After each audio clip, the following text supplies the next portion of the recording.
శ్రీ గురుభ్యో నమః. ఈరోజు అమ్మ గురించి మాట్లాడుకుందాం. సృష్టికి మూలం అమ్మ. అమ్మ లేకుండా ఏ బిడ్డకు కూడా జీవితము మనగడ అనేది లేదు. తల్లి నవమాసాలు మోసి ఎంతో నొప్పులను బాధలను భరించి ఒక బిడ్డకి జన్మనిస్తుంది.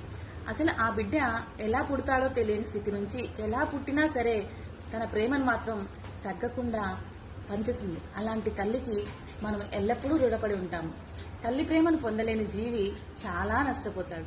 కాబట్టి తల్లి ప్రేమను మనం గుర్తించి తల్లిని గౌరవిస్తూ ప్రేమిస్తూ తను చెప్పిన మాటలు విని మనం ఎలా జీవించాలి, ఎలా జీవించకూడదన్న విషయాలను తప్పకుండా నేర్చుకోవాలి.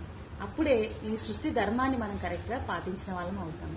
ఏ తల్లి కూడా తన బిడ్డకి ద్రోహం అనేది చేయదు. ప్రతి తల్లి తన బిడ్డ శ్రేయస్ కోసం అన్ని త్యాగం చేస్తుంది.